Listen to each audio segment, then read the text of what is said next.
This is a rare display of force, one normally seen only in third world totalitarian countries. 25,000 National Guard troops in the nation's capital on a massive security mission, protecting Joe Biden and those attending his swearing-in ceremony. Yet this was not a first for an American inaugural. In 1861, the U.S. cavalry stationed sharpshooters on rooftops and troops along the inaugural route to protect then unpopular President-elect Abraham Lincoln as his carriage traveled down Pennsylvania Avenue to the Capitol. 5 weeks later, the first shots of the Civil War rang out over Fort Sumter. 160 years later, some people believe a divided America is on the precipice of a second Civil War.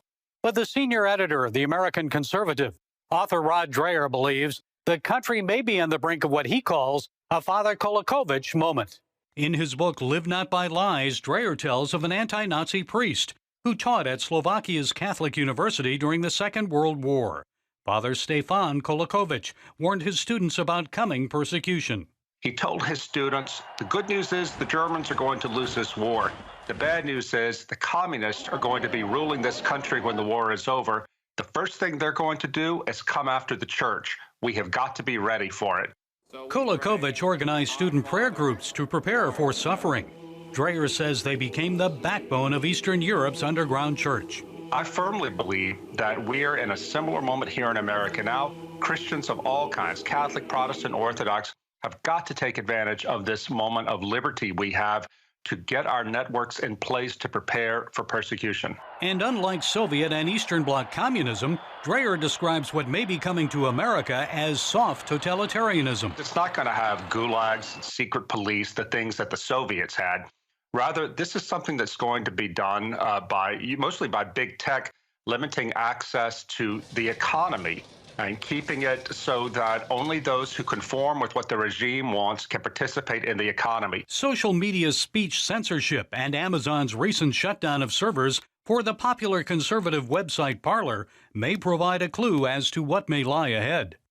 It's going to come from big business and big tech who will be using their freedom in our free market society to marginalize and oppress deplorables, which include political conservatives and religious conservatives. Dreher and some civil libertarians predict members of Congress may use recent events as an excuse to revive domestic anti-terrorism legislation.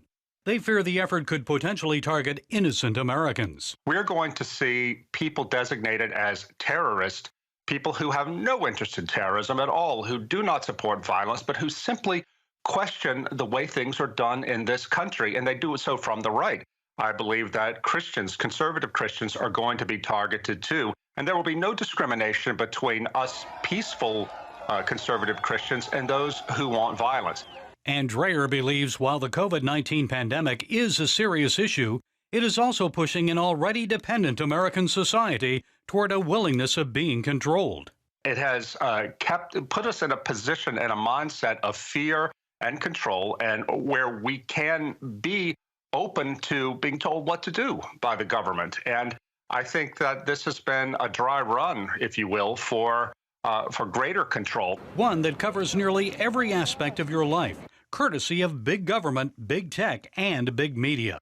It's already happening in China, where the communist government has implemented a social credit system that forces citizens to conform to what the government wants. Those deemed to be good communists are rewarded with full access to the economy, travel, higher education, and good jobs. I think we are going to see an informal version of that happen right here in America, and the hammer is going to come down on conservatives and traditional Christians. Todd Nettleton hosts the Voice of the Martyrs radio. Maybe it will affect your employment. Maybe it will affect your opportunities for promotions or advancement in your job. Dreher says American Christians need to prepare. We in the American church know nothing about suffering. We've had it good for a long time. The people who grew up under communism, I talk to in my book, Live Not by Lies, they know what it's like to suffer for the faith. We have to start learning from their experience and be prepared to be steadfast and to suffer without hating our enemy. Christ said, the world hates me. If you follow me, the world will hate you too. We haven't, as American Christians, really experienced that very much. That may be changing, and we may be seeing the day where it really does cost someone to follow Jesus Christ boldly, even right here in the United States. Gary Lane, CBN News.